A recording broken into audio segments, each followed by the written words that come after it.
Obrigada, podemos nos sentar. Uma boa tarde a todos e todas.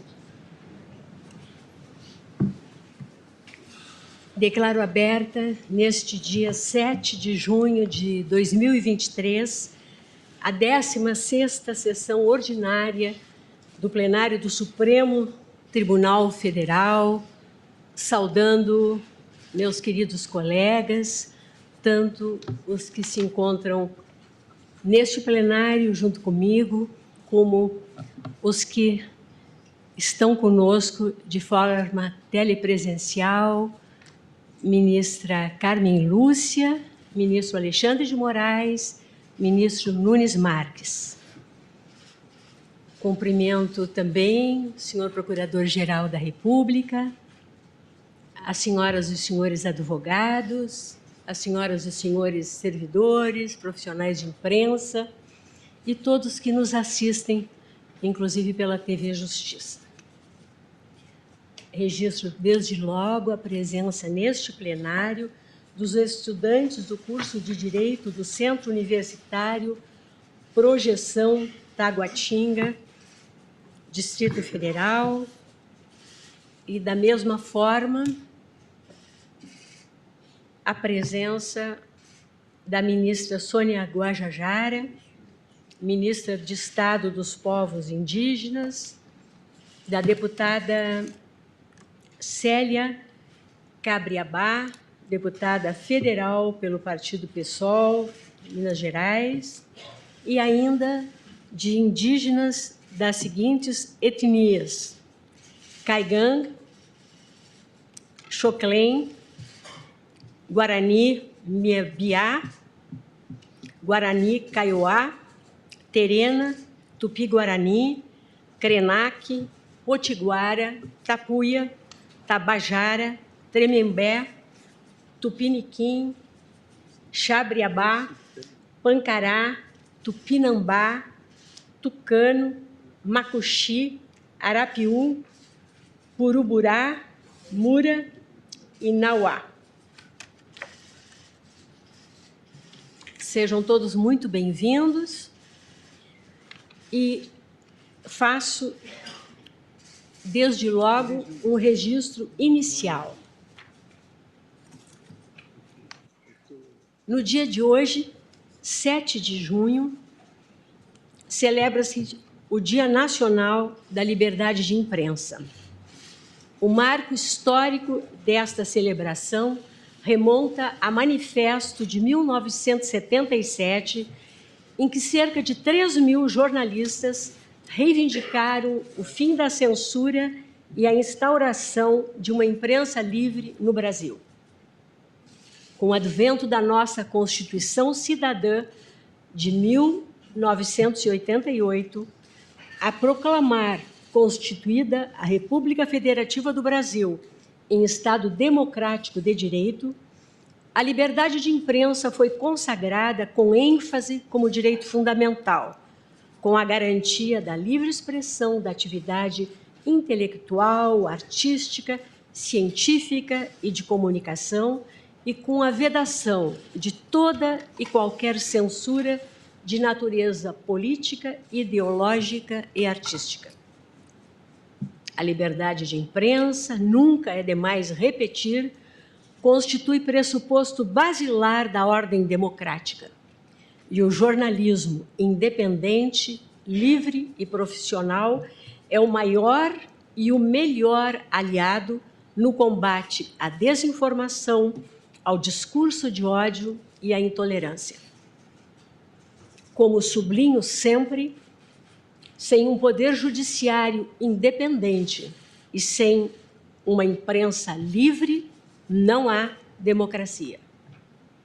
Na democracia, a formação da opinião pública passa pela pluralidade de canais comunicativos, pela liberdade de expressão, pelo embate e pelo diálogo franco e diário entre pontos de vista diversos, entre diferentes pontos de observação da vida, entre distintas visões de mundo. A liberdade de imprensa, nessa linha, projeção da liberdade da expressão do pensamento, é íncita à democracia, reverenciando os valores transparência e verdade. Não obstante, sempre cabe o alerta, como tantas vezes se enfatiza nos dias que correm, e o ministro Alexandre de Moraes, como presidente do Tribunal Superior Eleitoral, que o diga. A liberdade de expressão não abriga agressões nem manifestações que incitem ódio e violência, inclusive moral. Por isso, neste Dia Nacional da Liberdade de Imprensa, também é imperioso lembrar e rechaçar com vigor os atos de violência cometidos contra os jornalistas brasileiros. Segundo o relatório Violência contra Jornalistas e Liberdade de Imprensa no Brasil, elaborado pela Federação Nacional dos Jornalistas, pela FENAGE, foram registrados 376 casos de agressões contra profissionais de imprensa em 2022. Em 2021, 430 jornalistas sofreram algum tipo de violência. O relatório mostra o aumento de 200% no impedimento ao trabalho jornalístico no Brasil em 2022. As ameaças, hostilizações e intimidações cresceram 133,33% no ano passado. Já as agressões físicas aos jornalistas passaram de 26 em 2021 para 49 em 2022. Os desafios, como se vê, permanecem e nos convocam à defesa intransigente do valor liberdade de imprensa, bem como da integridade daqueles cujo ofício é levar informação para o pleno exercício da cidadania. Neste 7 de junho de 2023, em nome do Supremo Tribunal Federal, cumprimento todos os jornalistas e as jornalistas do Brasil na figura dos setoristas que, com zelo, empenho e competência, fazem a cobertura diária de notícias nesta Suprema Corte. Passo a palavra à senhora secretária para a leitura da ata da sessão anterior.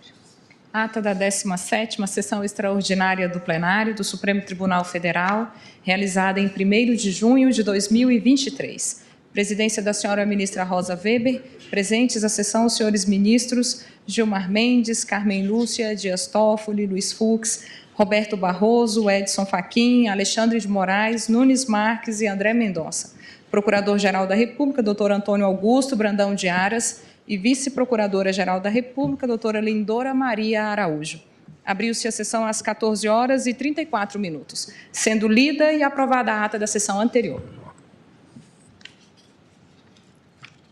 Indago aos eminentes pares se há alguma complementação ou alguma observação quanto à ata. Nada havendo, declaro-a aprovada. Apregou para continuidade de julgamento o recurso extraordinário 1.017.365, procedente de Santa Catarina, sob a relatoria do ministro Edson Fachin, em que, recorrente à Fundação Nacional do Índio, FUNAI,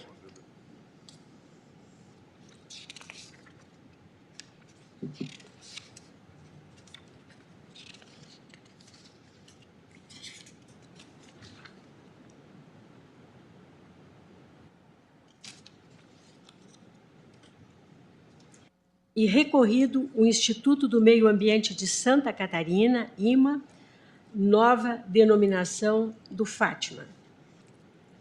Ainda recorrida a comunidade indígena Xoclém, terra indígena Ibiramala, Clanhon. A inúmeros amicicúria. Esse recurso extraordinário diz com o tema 1031 da repercussão geral, a saber, definição do Estatuto Jurídico Constitucional das relações de posse das áreas de tradicional ocupação indígena, à luz das regras dispostas no artigo 231 da Constituição Federal. Há 214 casos sobrestados. Até agora, tivemos o voto do eminente relator,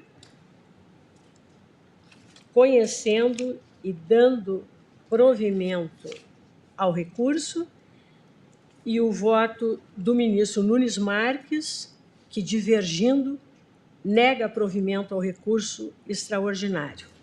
Houve, na oportunidade, pedido de vista do ministro Alexandre de Moraes, a quem concedo a palavra para que profira seu voto. Obrigado, presidente. Cumprimento a Vossa Excelência, ministra Rosa Weber, cumprimento a ministra Carmen Lúcia, cumprimento os eminentes colegas, cumprimento também o Procurador-Geral da República, doutor Augusto Aras, e cumprimento todos os presentes. Presidente, um rápido relatório em virtude do tempo passado. Nós temos, como Vossa Excelência salientou, temos para exame o tema de repercussão geral 1031, abre aspas, definição do Estatuto Jurídico Constitucional das relações de posse das áreas de tradicional ocupação indígena à luz das regras expostas no artigo 231 do texto constitucional. Aqui, no caso concreto, a Fundação de Amparo Tecnológico ao Meio Ambiente, Fátima, alega ser legítima possuidora direta, de forma mansa, pacífica e ininterrupta, por mais de 7 anos, de uma área de 80.006 metros quadrados, localizados na linha Esperança Sucesso, distrito de Itaió, no estado de Santa Catarina, como comprova a escritura pública devidamente registrada no cartório de imóveis de Itaiópolis. Segundo ainda a Fundação, a referida área, em conjunto com outra gleba maior, compõe a Reserva Biológica dos Sassafras, que é uma unidade de conservação integral. Narrou ainda que, em 13 de janeiro de 2009, a referida área foi invadida por aproximadamente 100 indígenas, que ali se instalaram e começaram, segundo a Fundação, a derrubar e transportar mata nativa do interior da aludida reserva com auxílio de motosserras. A situação é que já houvera ocorrido em 2006. Em face disso, a Fundação primeiro registrou boletim de ocorrência, depois buscou solução amigável nos órgãos competentes por 2 meses, até que ingressou com a ação de reintegração de posse julgada procedente em primeira instância. Na apelação, a FUNAI afirmou que a aplicação do marco temporal, que não se aplicaria o marco temporal, porque isso acarretaria ferimento ao artigo 231 da Constituição Federal. O Tribunal de Santa Catarina negou o provimento ao recurso, entendeu que os fatos comprovados nos autos demonstravam que houve turbação da posse e concedeu a reintegração. Aqui também o Tribunal de Origem assentou não existirem elementos dos quais se pudesse inferir tratar-se de terras tradicionalmente ocupadas por comunidades indígenas, até porque quem as ocupa atualmente, disse o tribunal, é a autora. Ressaltou ainda a importância da preservação do meio ambiente, considerando a natureza de reserva biológica da área em conflito.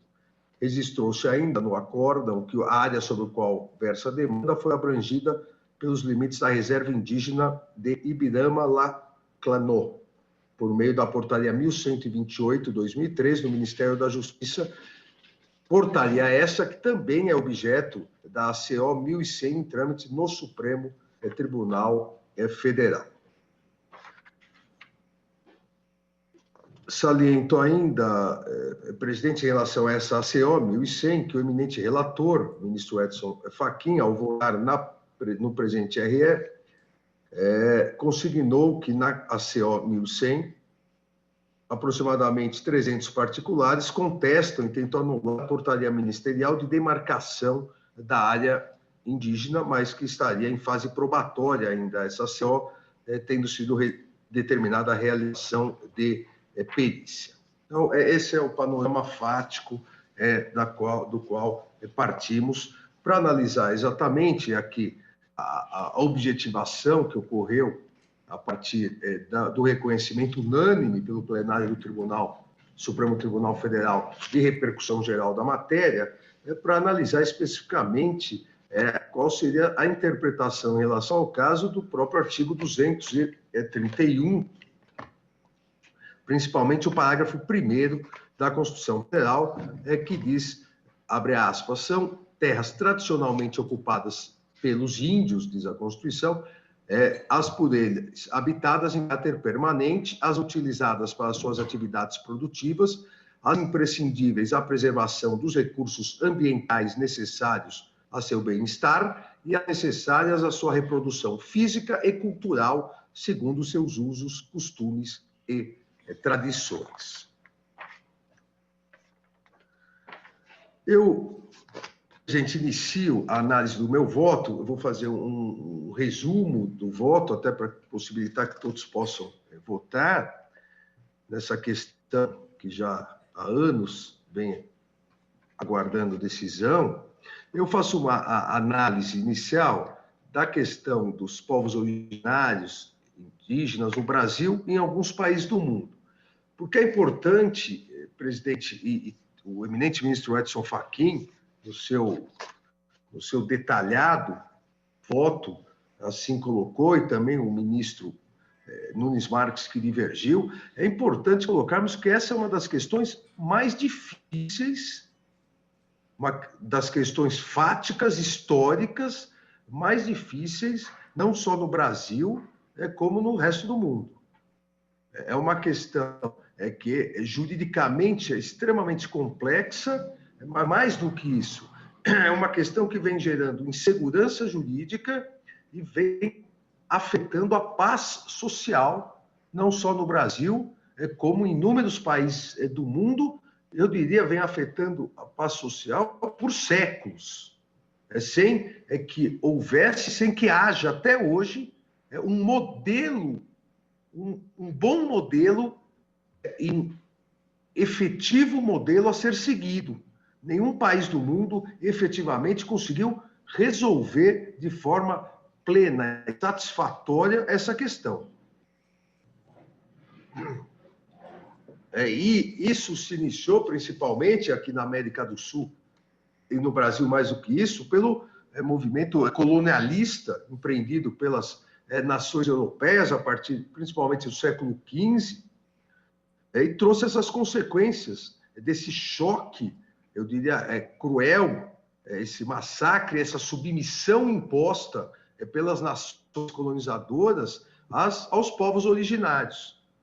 O que houve, todos sabemos, não só no Brasil, como no resto do mundo, foi muito mais do que um choque de culturas, a cultura europeia em relação às demais, seja na América do Sul, na América Latina, nós temos os povos maia, no Peru, os povos incas, temos o México, os astecas, os indígenas norte-americanos, na Austrália, o que ocorreu com os aborígenes australianos, houve sim um massacre cruel em relação às comunidades, aos povos originários, e uma submissão imposta, inclusive, pela legislação desde o início dessa relação entre esses povos. E no Brasil, essa questão, legislativamente, juridicamente, já há muito tempo, desde cedo, vem causando perplexidade e a necessidade de uma melhor regulamentação.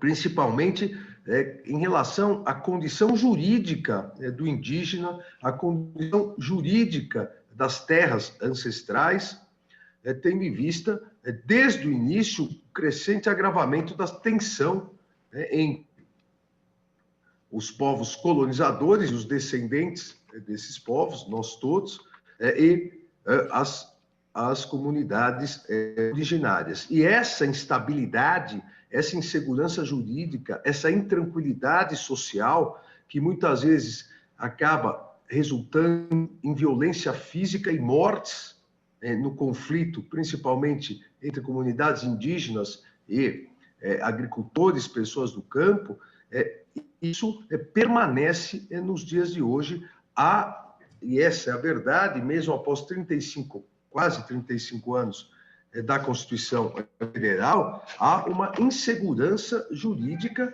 porque não há uma interpretação definitiva a ser seguida que contemple todos os preceitos constitucionais. Eu vou passar rapidamente aqui na análise que fiz de outros países, mas não é, isso é importante dizer, a falta de reparação com dignidade às comunidades originárias não é primazia de países em desenvolvimento como o Brasil. Eu cito, por exemplo, o Canadá, que até hoje não solucionou esse problema das suas comunidades indígenas, problema surgido com a Confederação Canadense em 1867. Só em 1982 o Canadá reconheceu, veja, o Canadá só em 1982 reconheceu os direitos das comunidades originárias, dedicando o artigo 35 da sua Constituição a essa previsão. O que não significou, a partir disso, é que realmente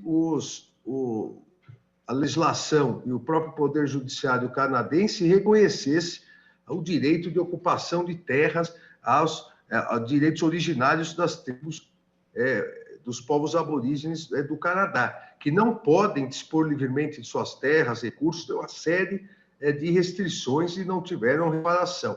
Mesma coisa nós temos aqui perto, um país vizinho, no Paraguai, tanto que em janeiro de 2000, a Comissão Interamericana de Direitos Humanos recebeu uma petição apresentada por lideranças de comunidades indígenas, demonstrando total descumprimento aos direitos dos povos originários. A Corte Interamericana de Direitos Humanos recebeu o caso, entendeu que o Estado paraguaio não garantiu o direito de posse e propriedade dos membros das comunidades indígenas. Em 2005, a Corte Interamericana de Direitos Humanos proferiu sentença de mérito, inclusive reconhecendo que o Estado paraguaio violou direitos assegurados à comunidade indígena Yaqué-Acha. Ou seja, isso se repete no México, desde a invasão espanhola do século XVI. O México hoje encontra grandes problemas, inclusive, principalmente em Chiapas, né, grupos militares conservadores mantêm ofensivas armadas contra comunidades indígenas. Isso se repete, e eu cito aqui em outros diversos países, Nicarágua, Equador, Indonésia, os próprios Estados Unidos, na Austrália, onde somente após violentíssimos atos contra as comunidades originárias houve regulamentação dos direitos dos povos aborígenes. Só em 1976 o parlamento australiano deu início ao reconhecimento dos direitos territoriais por meio do ato de terra legal dos aborígenes. Vejam, só em 1976 e só a partir de 1990, nova lei reconhecendo direitos territoriais. Estamos falando agora de 1990. Ou seja, isso é um grande problema, porque houve uma invasão colonizadora, extermínio das populações originárias e, consequentemente, houve a apreensão de suas terras. E séculos e séculos para que isso começasse a ser discutido e não efetivamente resolvido. Por isso que é uma questão extremamente complexa que no ordenamento jurídico brasileiro se iniciou já uma regulamentação do Alvará Régio de 1º de abril de 1680. Ou seja, o Brasil também há muito tempo tenta a regulamentação da questão da propriedade dessas terras, assim como o restante do mundo. Não há, eu insisto novamente nisso pela complexidade do tema, não há um modelo correto a ser seguido. Porque não há um modelo no mundo de reparação, reconhecimento dos direitos fundamentais das comunidades originárias. É uma triste realidade, é uma triste e dura realidade, e no Brasil isso não foi diferente. Em que pese constitucionalmente, o Brasil, em relação ao Canadá, por exemplo, em relação à Austrália, o Brasil ter reconhecido quase 50 anos antes, na Constituição de 1934, reconhecido direito aos grupos indígenas sobre os imóveis, sobre as terras, os imóveis por eles ocupados. E isso permaneceu na nossa Constituição. Mas permaneceu essa previsão, ao mesmo tempo, as comunidades indígenas até a Constituição de 1988 não tinham possibilidade de, sem serem tuteladas, não tinham possibilidade de defesa efetiva dos seus direitos, e também o poder público não garantiu a efetivação desses direitos. Com essa difícil, eu diria, dificílima realidade, cruel realidade secular, questão a ser definida, o Supremo Tribunal Federal, após a Constituição Federal, se debruçou sobre essa questão. Se debruçou sobre essa questão para tentar estabelecer as balizas constitucionais desse estatuto, verdadeiro estatuto jurídico, sobre as relações de posse das áreas de tradicional ocupação indígena.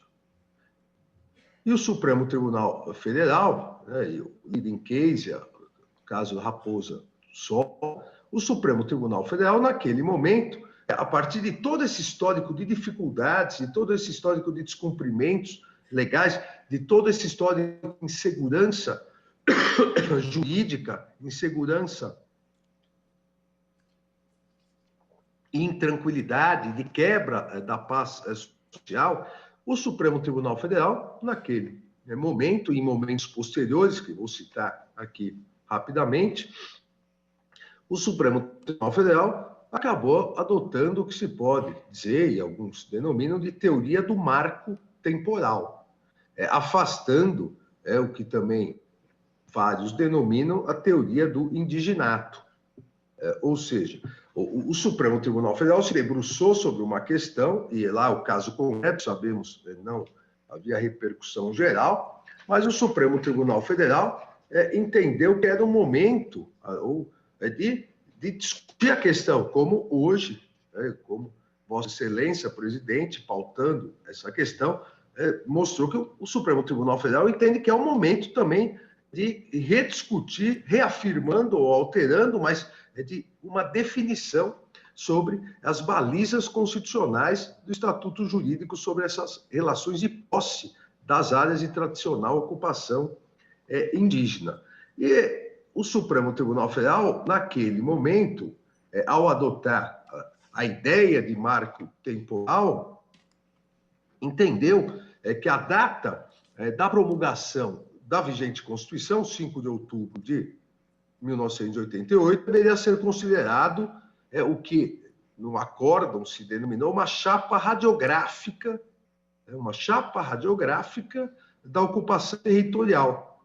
Isto é, obrigatório termo referencial cujo objetivo seria impedir ponderação de interesses fraudulentos de novas aldeias indígenas que poderiam ser fixadas no local em época posterior, e evitar, isso, o fundamento naquele momento, que se baseou principalmente na paz social e na segurança jurídica, evitar o recorrente e violento processo de expulsão dos indígenas de suas terras, visando descaracterizar a tradicionalidade de sua posse. Ou seja, ao mesmo tempo, ao se fixar no marco temporal, se pretendeu evitar futuras fraudes com invasões e também se pretendeu demonstrar, ó, não adianta agora violentamente se retirar comunidades indígenas, porque o marco temporal a ser analisado será 5 de outubro de 88.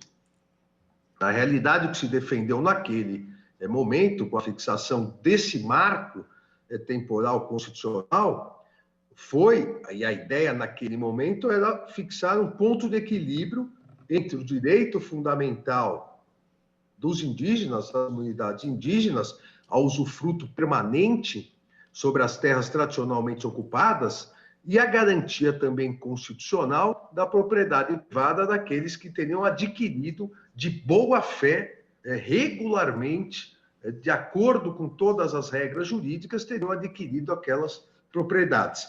Tudo sob a luz e a finalidade de garantir uma maior segurança jurídica, uma maior estabilidade e, principalmente, garantir a paz social no campo.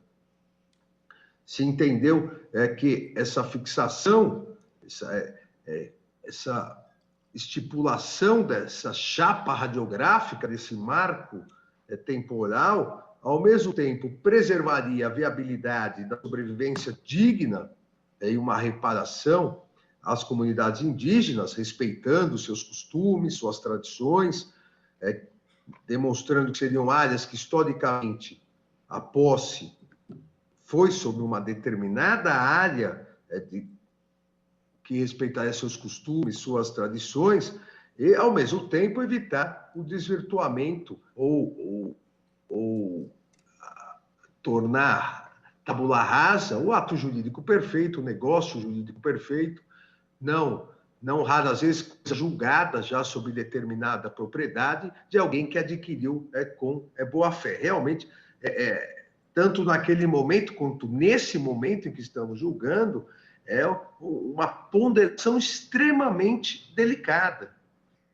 Eu vou, na sequência, trazer 2 casos que mostram como é uma ponderação extremamente delicada se estabelecer, ao mesmo tempo, a necessária reparação às terras originárias dos povos indígenas e olhar, por outro lado, de quem, de boa fé, segundo as normas jurídicas, com um atestado do próprio Estado brasileiro, adquiriu uma determinada propriedade. Como solucionar ou tentar minimizar os efeitos deletérios para a segurança pública, para a paz social e para a própria segurança jurídica de uma determinação impositiva para solucionar essa questão. Entendeu naquele momento o Supremo Tribunal Federal que o marco temporal resolveria essa questão. Dessa forma, foi fixado, a partir desse marco temporal, que as áreas não mais ocupadas por comunidades indígenas em 5 de outubro de 88, nascimento da Constituição Federal, ainda que tivessem sido tradicionais locais das comunidades indígenas em passado remoto, não seriam mais passíveis de restituição ao argumento da ocupação antiga ou imemorial. Foi uma opção feita pelo Supremo Tribunal Federal, naquele caso, da Raposa do Sol, mas, obviamente, houve uma análise do texto constitucional como um todo. Não se pode ignorar que a situação fática das comunidades indígenas que não ocupavam suas terras tradicionais com a promulgação da Constituição de 88, por circunstâncias alheias à sua vontade, não se pode ignorar que isso também acarretaria, como várias vezes acarretaria uma grande injustiça. Por isso que, na sequência, em outros julgamentos do Supremo Tribunal Federal, o Supremo Tribunal Federal ampliou esse entendimento. Ou seja, a ideia do marco temporal não seria somente a possibilidade de reconhecimento da posse dessas terras às comunidades indígenas que lá estivessem em 5 de outubro de 1988, mas também para as comunidades indígenas que tivessem sofrido o esbulho, ou seja, as áreas ainda em litígio, que o esbulho por ato praticado por, obviamente, não indígenas, a revelar que a área ainda estivesse sendo resguardada, que a área ainda estivesse em litígio. Em várias decisões posteriores, o Supremo Tribunal Federal reconheceu como terras tradicionais e de posse permanente dos indígenas, não só aquelas ocupadas até naquele momento de 5 de outubro de 1988, mas também aquelas que tivessem sido objeto de retirada indígena compulsória, forçada e de resistência contemporânea à promulgação da Constituição. É importante isso porque se estendeu também a ideia do marco temporal. Essa, presidente, foram, naquele momento e nas posteriores decisões, naquele momento, a PET 3388 de Roraima, a Raposa do Sol, com uma série de salvaguardas institucionais, principalmente a questão do fator temporal, econômico, ecológico, não vou repetir todas as salvaguardas, mas naquele momento foi a opção que levou, em 2017, inclusive, após essa sequência, após a decisão da PET 3388, após várias decisões do Supremo Tribunal Federal estendendo a questão da retirada forçada e ainda da contemporaneidade da litigiosidade da terra no marco temporal em 88, levou, em 2017, a Advocacia Geral da União,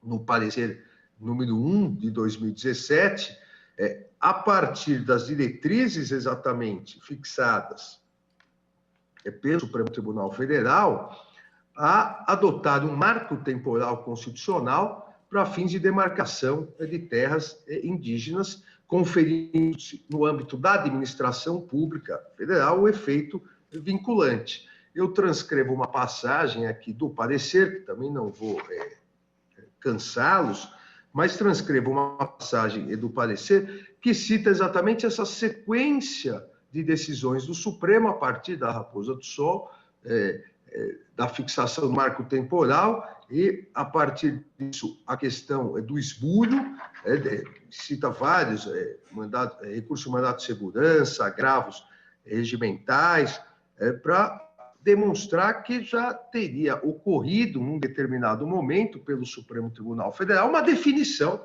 uma pacificação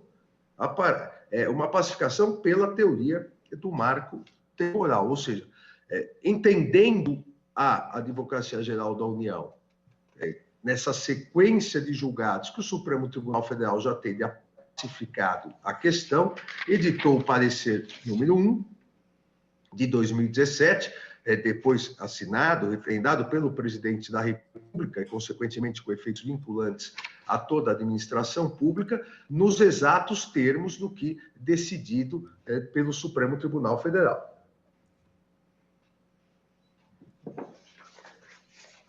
Assim, presidente, também ficou ressaltado nesse parecer, a partir das decisões do Supremo Tribunal Federal, principalmente nos embargos de declaração da citada PET, também a excepcionalidade da possibilidade de revisão de terra indígena demarcada e com a possibilidade somente se houvesse existência de vícios no procedimento originário. Isso também ficou, naquele momento, estabelecido pelo Supremo Tribunal Federal em série de embargos de declaração e, posteriormente, no parecer vinculante da AGU. Até o relator dos embargos de declaração da PET 3388 foi o eminente ministro, vice-presidente da Corte, o ministro Luiz Roberto Barroso. Esse entendimento, exatamente nesse sentido, e obviamente se errado estiver, peço que me corrija, mas esse entendimento foi o reafirmado pelo eminente ministro Nunes Marques ao divergir do relator, do ministro Edson Fachin. O ministro Nunes Marques entendeu pela necessidade da manutenção da jurisprudência do Supremo Tribunal Federal. O eminente ministro Nunes Marques cita até em seu voto o artigo 926 do Código de Processo Civil, a necessidade dessa uniformização de jurisprudência. Ainda o eminente ministro Nunes Marques conclui que a revisão, abre aspas, a revisão da jurisprudência representaria grave risco à segurança jurídica e retorno a uma situação de conflito fundiário. Ainda na divergência inaugurada, posicionou-se o eminente ministro que pela vedação, posicionou-se pela vedação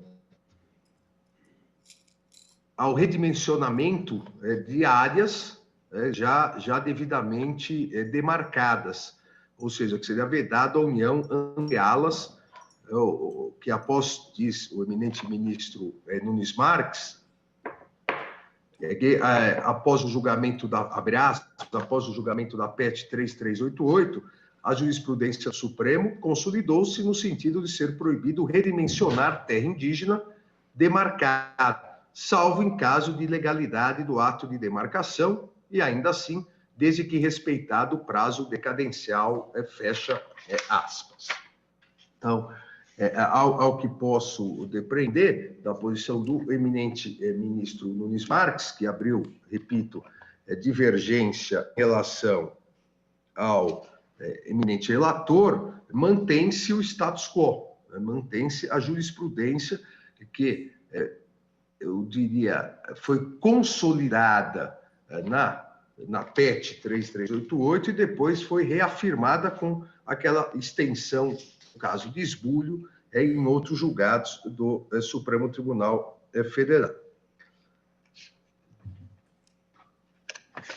Mas, e aqui eu entro numa outra questão, então fica a pergunta: se ficou determinado que o marco temporal de posse indígena é a data de 5/10/1988, ou seja, quem se encontrava na posse da terra em 5/10/1988 era o titular do domínio. Se fosse comunidade indígena, ela. Se não fosse, não seria ela. Salvo o caso já detalhado da questão do esbulho.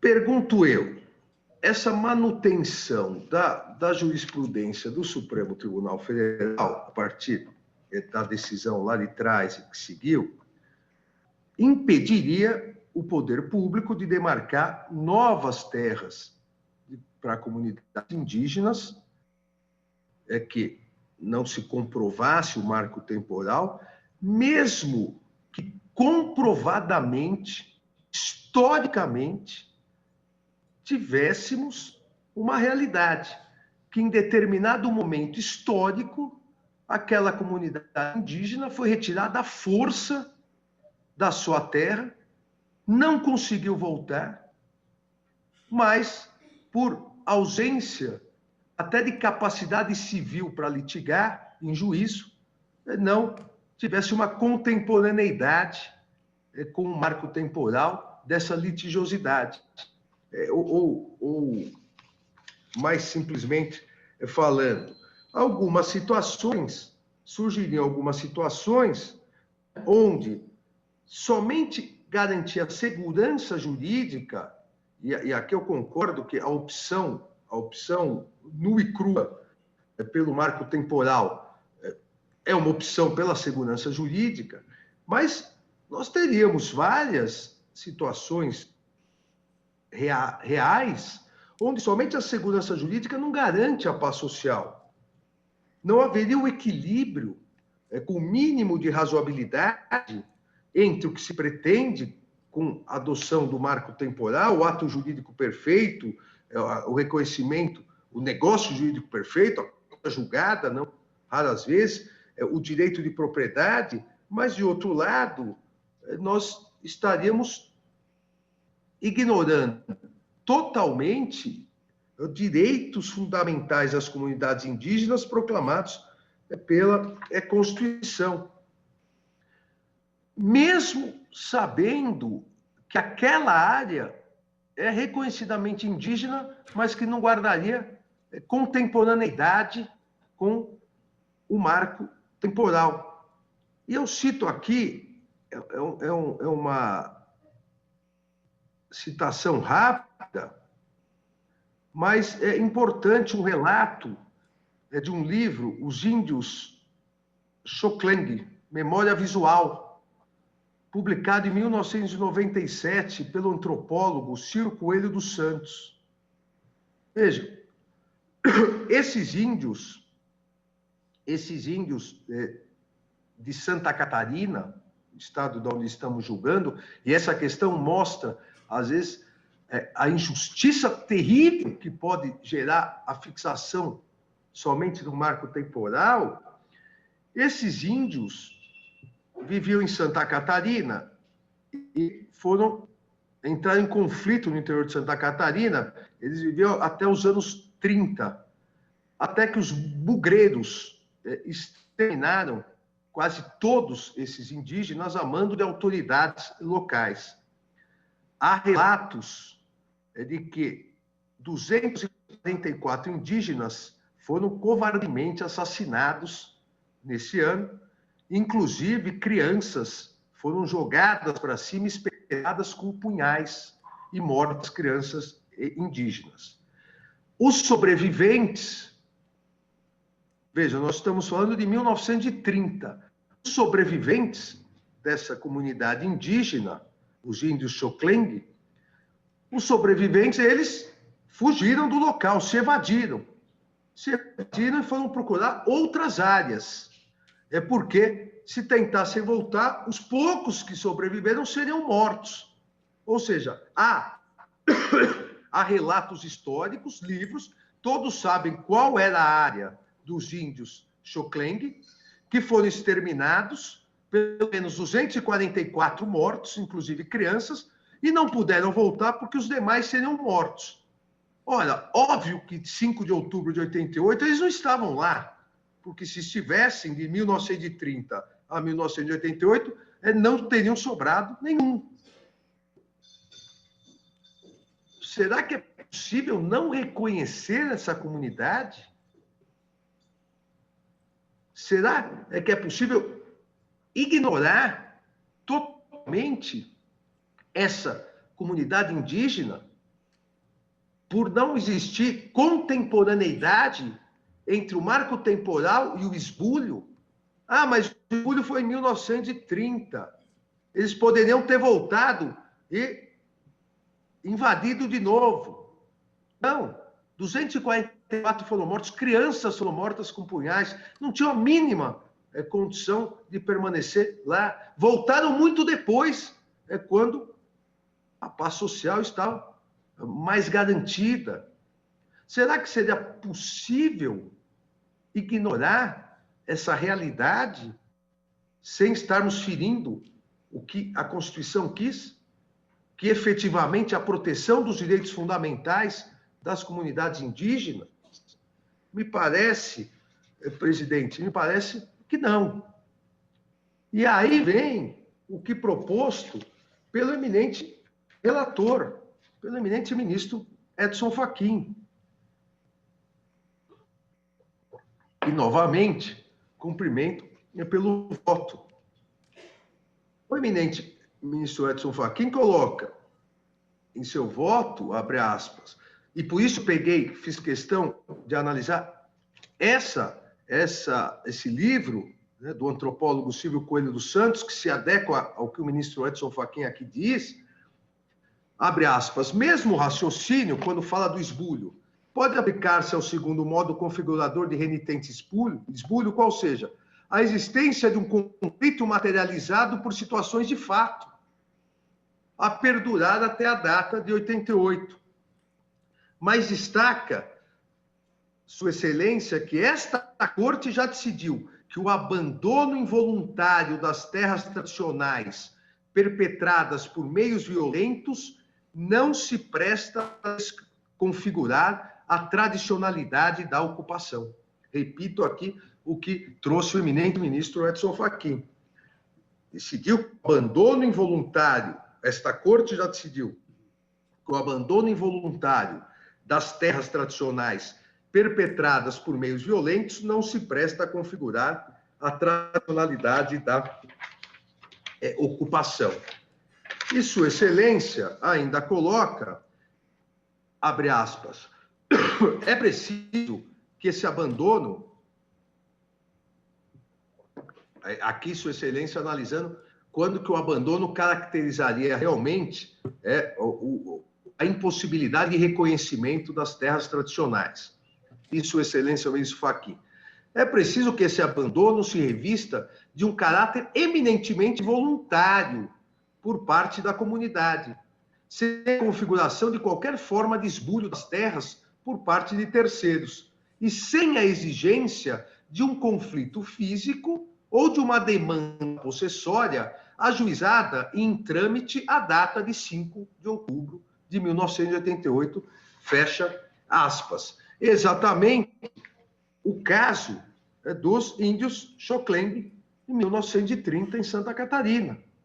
Veja, não foi um abandono voluntário, um conflito físico, violência, assassinato de 244 índios, mas, obviamente, não foi um conflito físico ou demanda possessória que ainda está em trâmite em 5 de outubro de 1988, mas é algo comprovado historicamente. Por essa razão, concluiu o eminente ministro relator que a proteção constitucional aos direitos originários sobre as terras que tradicionalmente ocupam independe da existência de um marco temporal em 5 de outubro de 1988 e da configuração do renitente esbulho como conflito físico ou controvérsia judicial persistente à data da Constituição. Afastou, dessa forma, a ideia do marco temporal. Ambas as posições são, obviamente, juridicamente defensáveis. O marco temporal, o afastamento aqui do marco temporal, mas me parece que há necessidade, eu diria, nem do 8, nem do 80, nos reflexos da decisão do Supremo Tribunal Federal, porque há necessidade, de um lado, de se garantir efetivamente, ou no mais realisticamente possível, os direitos sobre as terras, sobre a posse das terras às comunidades tradicionais, sem renegar totalmente às pessoas de boa fé o ato jurídico perfeito, o valor da coisa julgada, o valor do direito de propriedade. Porque da mesma maneira, e eu disse no início do voto que traria duas histórias concretas, da mesma maneira que a consagração do marco temporal, como até hoje feito pelo parecer da AGU, a partir da evolução jurisprudencial do Supremo Tribunal Federal, sacrificaria totalmente direitos fundamentais de várias comunidades indígenas, entre elas, como eu disse, os índios Xoclengue e Santa Catarina. Da mesma forma, há hipóteses em que, se renegar totalmente a segurança jurídica ao se afastar o ato e o negócio jurídico perfeito, coisa julgada, boa-fé, o direito de propriedade, nós estaríamos também renegando uma série de direitos fundamentais a gerações de pessoas. E cito aqui, é uma outra questão importantíssima, eu cito aqui há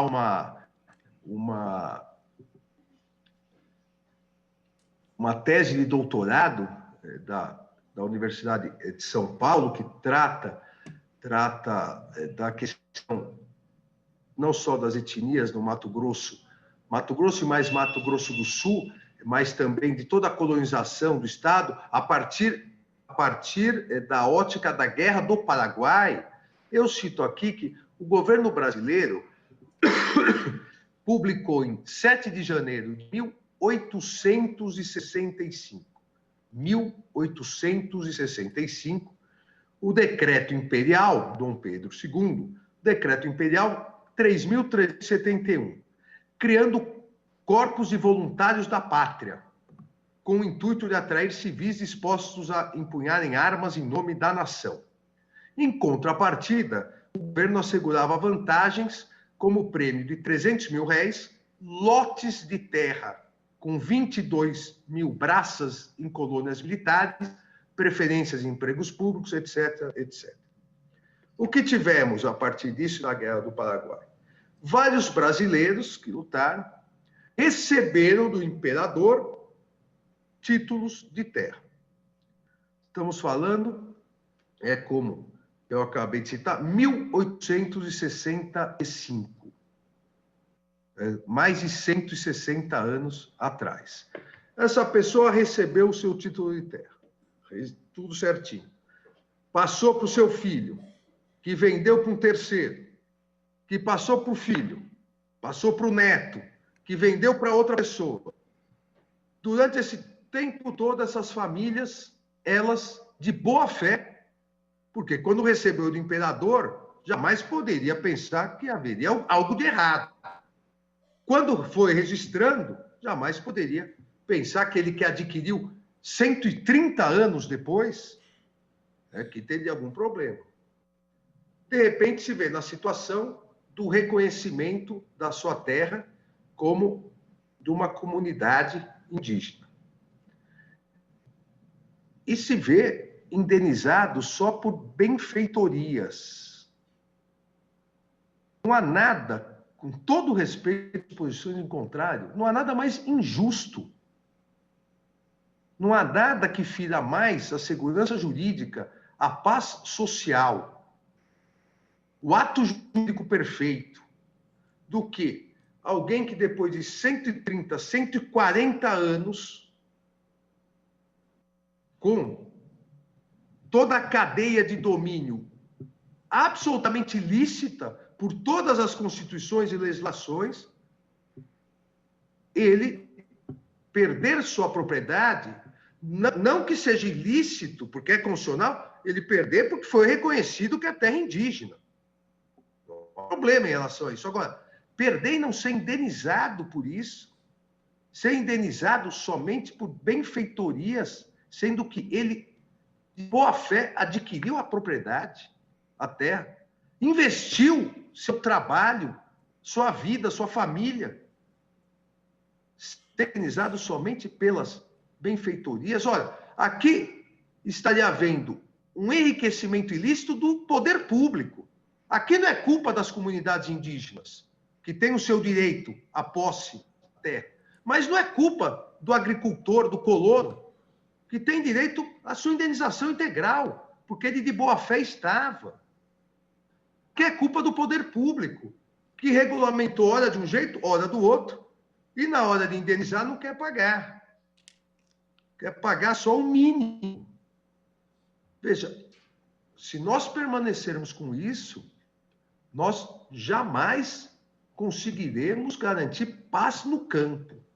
Jamais conseguiremos garantir a paz social. Porque, da mesma forma que as comunidades dos povos originários, que as comunidades indígenas têm total direito de indignação de não terem suas terras demarcadas, aqueles agricultores, aqueles proprietários, aqueles colonos de boa fé que adquiriram, pagaram, trabalharam na sua terra, também têm o direito de se indignarem por perderem agora a sua propriedade e terem uma indenização ridícula, irrisória, que não permite que eles possam recomeçar sua vida em outros locais. Nós não atingiremos a paz social. É totalmente impossível um país seguir em frente com um nível de injustiça. Nós vamos mudar de uma injustiça para outra injustiça, quando o grande culpado é o poder público que não regulamentou corretamente isso. Dessa forma, eu proponho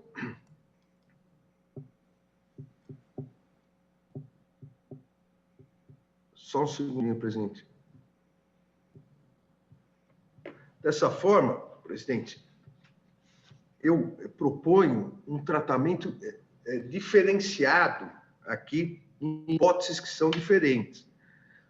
A ideia do marco temporal, a meu ver, não pode ser uma radiografia, como foi colocado. Não é um marco instantâneo que, a partir dele, quem não estivesse naquele momento, ou quem não estivesse naquele momento litigando, não possa mais, a comunidade indígena não possa mais pleitear a demarcação. Eu afasto essa ideia do marco temporal. Nesse sentido, acompanho integralmente o eminente ministro relator. E nesse caso, veja, nesse caso onde realmente a comunidade indígena está, o marco temporal, ou a ideia do marco temporal, a meu ver, serve para caracterizar duas situações diversas. A comunidade indígena estava, ou ainda estava em litígio, mesmo de forma litigiosa, resistindo ao esbulho ou judicialmente. Nesse caso, permanece como está. A indenização aí será só pelas benfeitorias realmente realizadas de boa-fé, porque naquele momento nós temos uma situação de litigiosidade.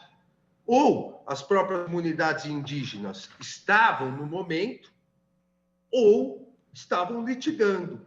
Então, aquele que não é da comunidade indígena que está litigando assumiu o risco. Então, nisso, eu entendo que há uma certa serventia para essa ideia do marco temporal. Agora, nós não podemos fechar os olhos, com todo o respeito às posições de contrário, às outras situações que eu trouxe aqui da comunidade dos índios Xoclengue de Santa Catarina. Da mesma forma que não podemos fechar os olhos para os agricultores, para os colonos, que há 100, 120, 130 anos têm as suas terras, trabalham nas suas terras, garantido pelo poder público. Eles não são obrigados, ou não foram obrigados há 100 anos atrás, 120 anos atrás, a comprar uma propriedade e pedir laudo antropológico. Eles estavam de boa fé. Então, nesse sentido, quem deve ser responsabilizado, ao meu ver, é o poder público. Os colonos, os agricultores de terceira, quarta geração, cidades que já estão constituídas totalmente, locais, comunidades que estão constituídas. Há parecer do Instituto Socioambiental juntado aos autos, que mostra que o que não falta no Brasil são terras. No Brasil, falta gestão na distribuição de terras, historicamente. Terras não faltam. Há casos em que,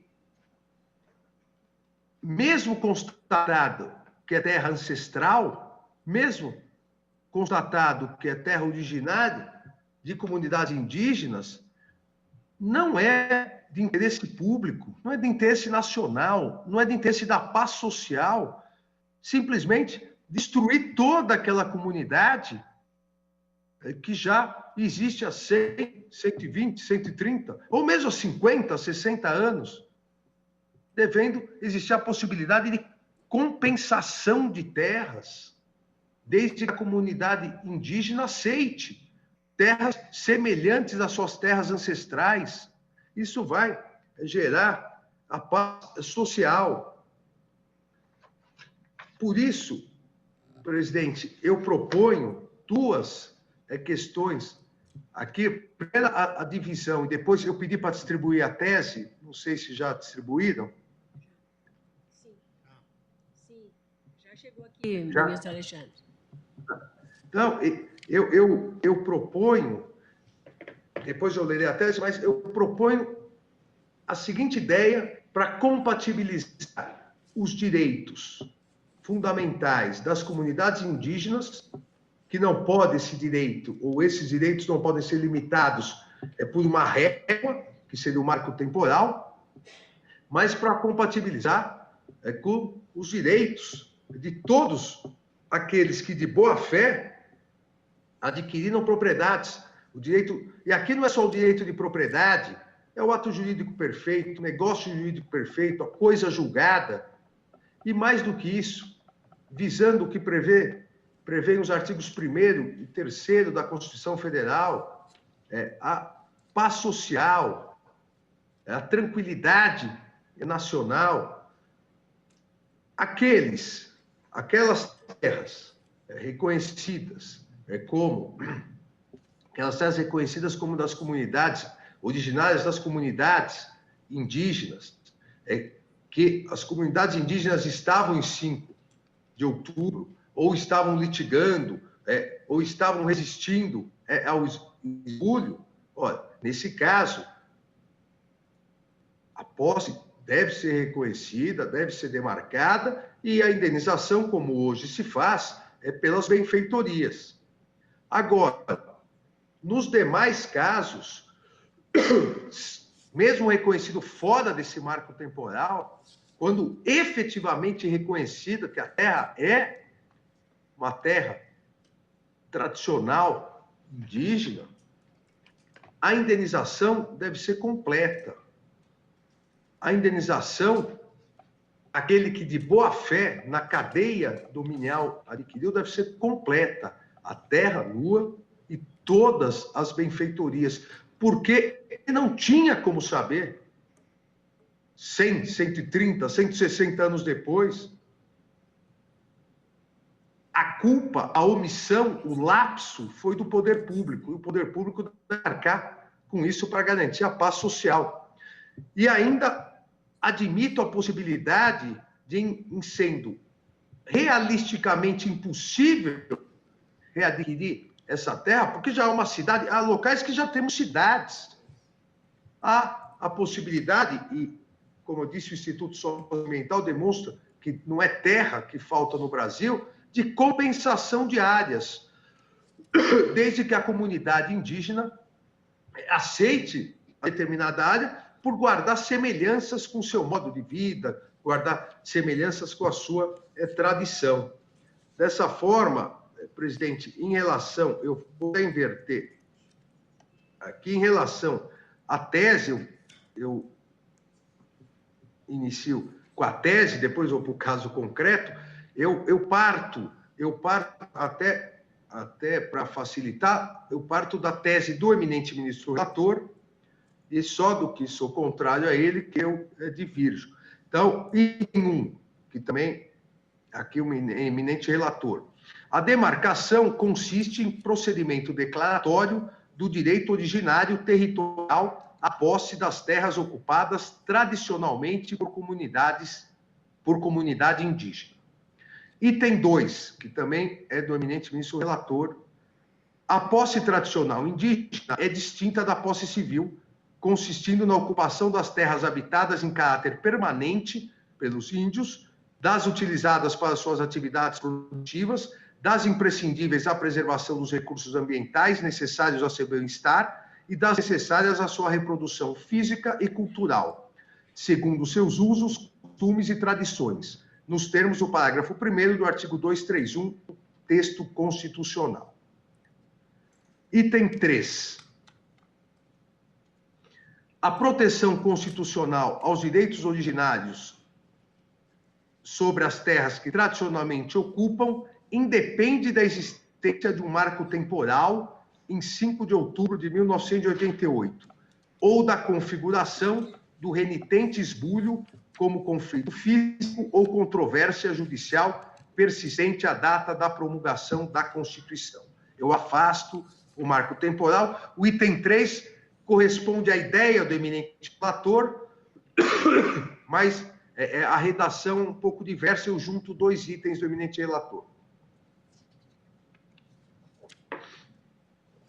Item 4, aqui uma divergência em relação ao eminente ministro relator.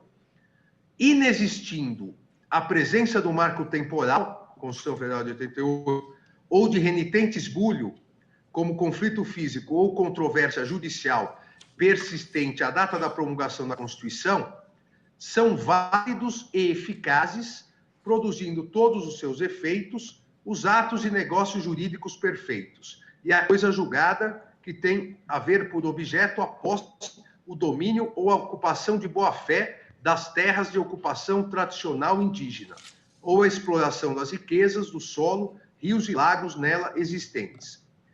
Assistindo ao particular, direito à indenização prévia em face da União, em dinheiro ou em títulos da dívida agrária, se for do interesse do beneficiário, tanto em relação à terra nua, quanto às benfeitorias necessárias e úteis realizadas. Aqui a ideia é que, definida a questão da inexistência do marco temporal, permanece o total direito à demarcação e à posse das comunidades indígenas, mas o proprietário de boa-fé tem direito à indenização integral. Item 5, que também é uma inclusão minha na tese. Na hipótese prevista no item anterior, sendo contrário ao interesse público, a desconstituição da situação consolidada e buscando a paz social, a União poderá realizar a compensação às comunidades indígenas, concedendo-lhes terras equivalentes às tradicionalmente ocupadas, desde que haja expressa concordância. Sabemos nós, na prática, que há inúmeras ações que acabam não sendo decididas porque são terras que já há cidades nas terras e acaba havendo um líquido. Com isso, será possível a compensação de terras. Repito, a União poderá realizar a compensação às comunidades indígenas, concedendo-lhes terras equivalentes às tradicionalmente ocupadas, desde que haja expressa concordância. Obviamente, deve haver concordância da comunidade indígena. Até porque o que se busca aqui, e o que acho que devemos buscar na solução dessa questão, é a paz social no campo, a paz social nas terras brasileiras. Item 6. Aqui também já consta no eminente relator. O laudo antropológico realizado nos termos do decreto 1776/96 é elemento fundamental para a demonstração da tradicionalidade da ocupação da comunidade indígena determinada, de acordo com seus usos, costumes e tradições. Item 7 também é texto do eminente relator, com número diferente item, mas é o texto. O redimensionamento da terra indígena não é vedado em caso de descumprimento dos elementos contidos no artigo 231 da Constituição da República, por meio de procedimento demarcatório nos termos das normas de regência. Item 8, igualmente texto do relator, as terras de ocupação tradicional indígena são de posse permanente da comunidade, cabendo aos indígenas o usufruto exclusivo das riquezas do solo, dos rios e lagos nela existentes. Item 9. As terras de ocupação tradicional indígena, na qualidade de terras públicas, são inalienáveis, indisponíveis e os direitos sobre elas imprescritíveis, também do eminente relator. E item 10. A compatibilidade entre a ocupação tradicional das terras indígenas e a compatibilidade entre a ocupação tradicional das terras indígenas e a tutela constitucional ao meio ambiente. Então, essa é a tese apresentada, e nos termos dessa tese que apresento, presidente, nos termos dessa tese, eu acompanho o eminente relator, só que nos termos da tese, principalmente a análise da possibilidade de indenização, acompanho o relator dando provimento ao recurso para devolver à instância ordinária para que analise o caso novamente com base no que fixarmos na tese. É o voto, presidente.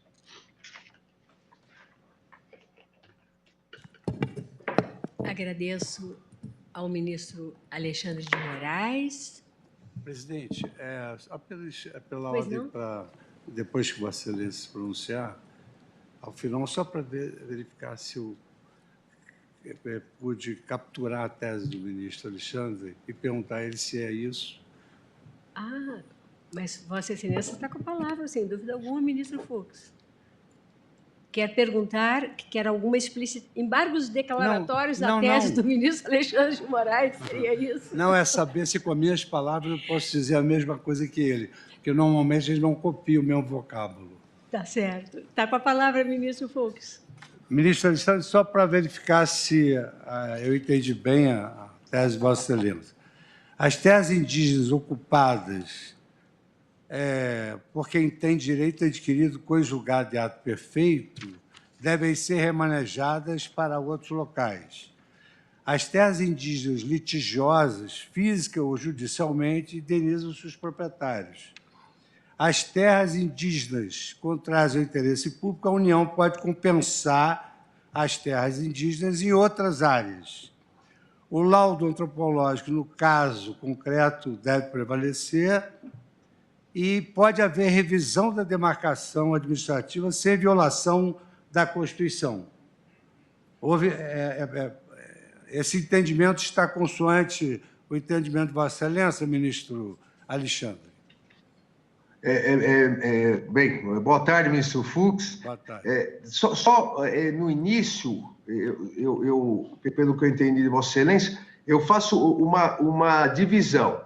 A divisão é o seguinte: se a comunidade indígena já estava na terra 5 de outubro, ou litigando pela terra, só cabe indenização por benfeitorias. Isso. Agora, se já o ato jurídico perfeito, já há a decisão judicial, ou seja, as terras anteriores, já que eu afasto o marco civil, ou afasto o marco temporal, nesse caso, indenização completa, exatamente.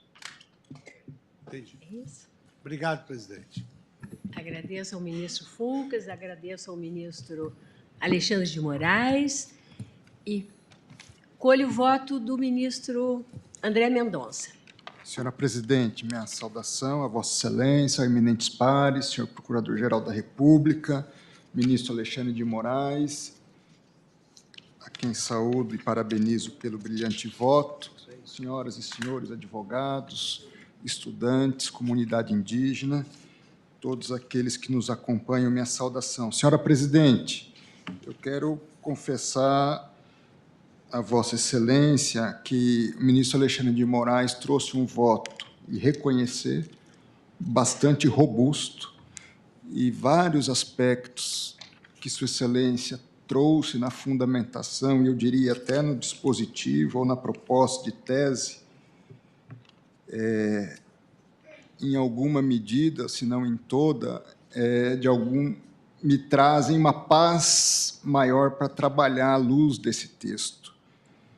Então, a questão da indenização, a questão de um equilíbrio de justiça, e ele bem colocou que a temática é complexa, relevante, não só pela questão fática, pela questão histórica, pela questão jurídica, pela questão dos valores que estão em jogo, tanto das comunidades indígenas e tradicionais, como também em relação a pessoas que vieram para o país, aqui nasceram ou vieram de fora e acabaram confiando também em atos públicos de ocupação de território, me fazem, ainda que não antecipe uma aderência em si à tese trazida e ao voto do ministro Alexandre, mas a necessidade de maior reflexão sobre a matéria, razão pela qual eu peço vista, ao mesmo tempo, desde já me comprometendo com Vossa Excelência, de voltarmos a essa temática num prazo comum e que nós estabeleçamos, não apenas sob a presidência de Vossa Excelência, mas também a tempo para uma reflexão, quiçá não apenas minha, mas de todo o colegiado, à luz de uma terceira vertente, vamos dizer assim, que se apresenta a todos nós. Agradeço, senhora presidente.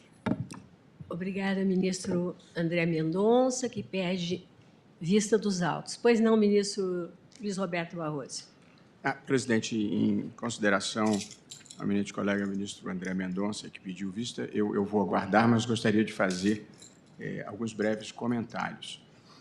Primeiro, pontuando o que considero muito importante, aspectos de concordância manifestados pelo ministro Alexandre de Moraes em relação ao voto do ministro Luiz Edson Fachin, desmistificando, a meu ver, com acerto, ambos, a ideia de que haveria um marco temporal assinalado pela presença física em 5 de outubro de 1988 e reconhecendo que a tradicionalidade e a persistência da reivindicação em relação à área, mesmo que desapossados, também constitui fundamento de direito para as comunidades indígenas. Considero que esse é um ponto muito importante, porque supera a ideia de que houvesse um marco temporal definitivo que exigisse presença física, mesmo para quem tivesse sido, por violência ou por ameaça, desapossado da área. E acho que esse é um aspecto que eu gostaria já logo de enfatizar, porque corresponde à minha própria convicção já manifestada aqui. E um outro ponto que também me parece de concordância que merece ser destacado é, quando não a superação, pelo menos a redefinição do conceito de esbulho renitente. Evidentemente, não se pode nem se deve exigir das comunidades tradicionais que atuem da mesma forma que a cultura dominante, ajuizando ações judiciais, fazendo notificações judiciais ou tomando providências que não são compatíveis com as culturas tradicionais. Portanto, ainda que se queira preservar essa ideia de esbulho renitente, ela tem que ser reconceituada para uma permanente manifestação de inaceitação daquele desapossamento injusto. E também considero muito importante, como pontos de concordância trazidos pelo ministro Luiz Edson Fachin, o respeito ao laudo antropológico, a menos, evidentemente, que haja algum vício procedimental ou alguma teratologia.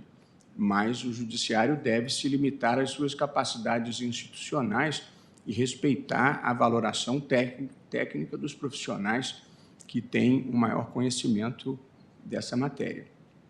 De modo que eu queria enfatizar esses pontos de concordância que me parecem muito importantes e apenas fazer um breve comentário.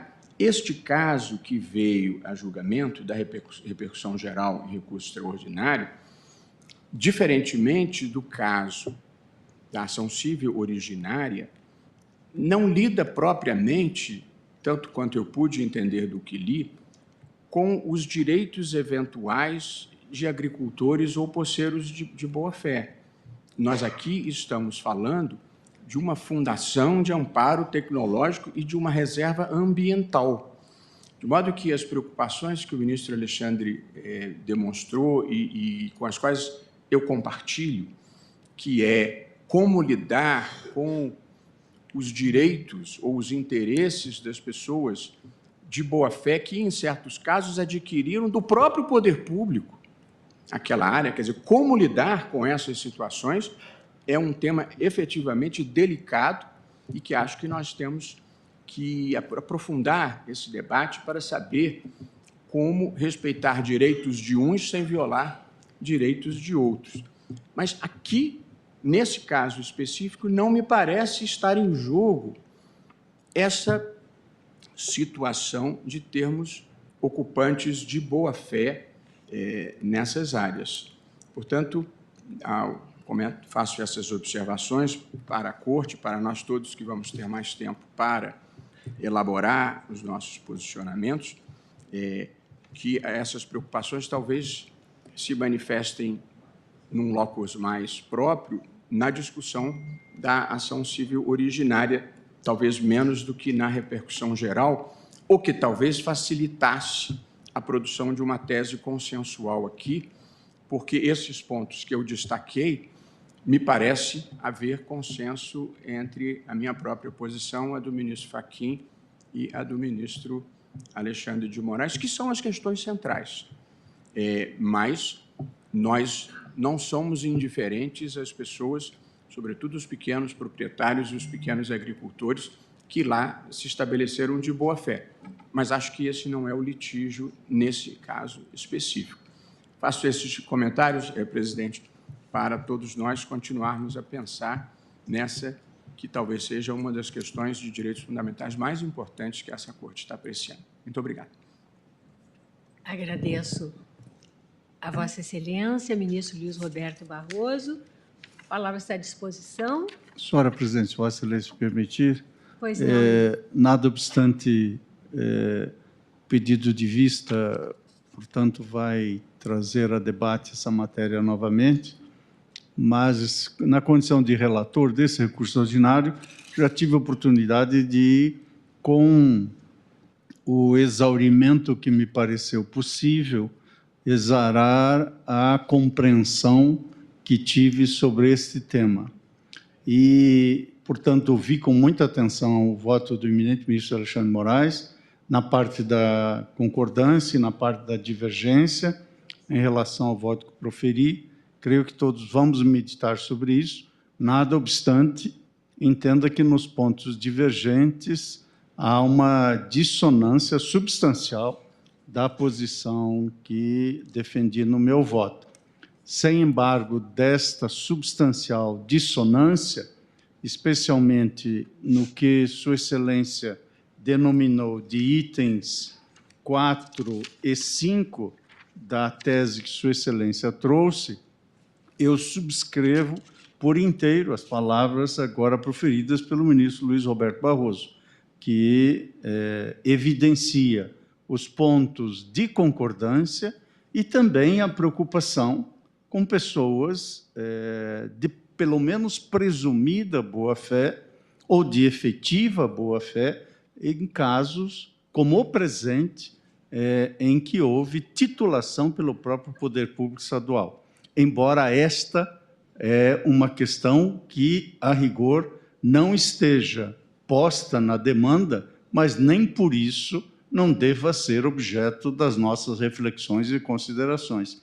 Faço essa pequena manifestação e, certamente, auriremos material para um bom debate na apreciação que se espera, como disse o eminente ministro André Mendonça, ocorra o mais breve possível, porque há povos aguardando uma deliberação como essa há muito mais anos dos anos que tem a nossa Constituição. Muito obrigado, presidente.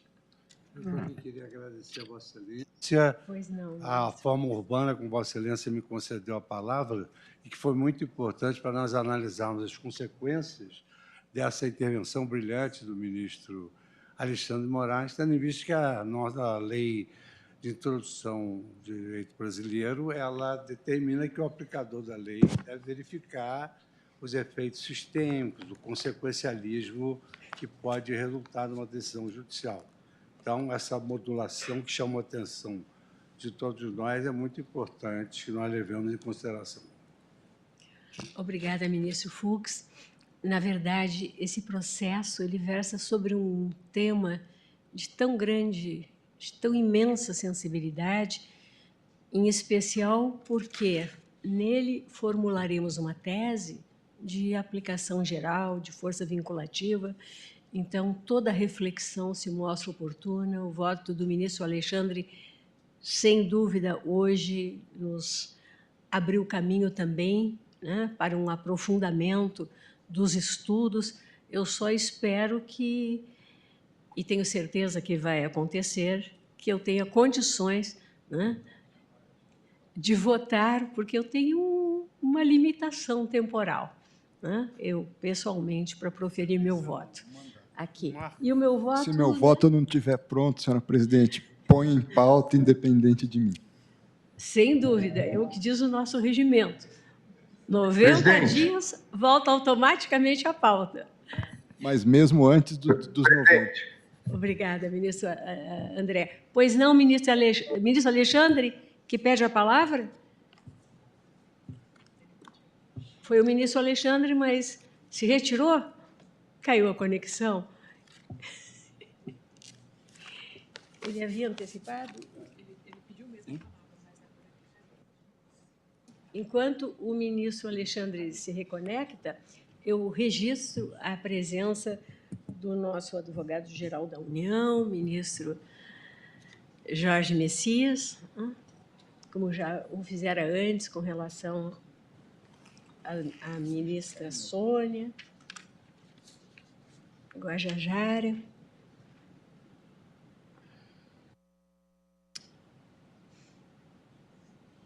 Será que há condições?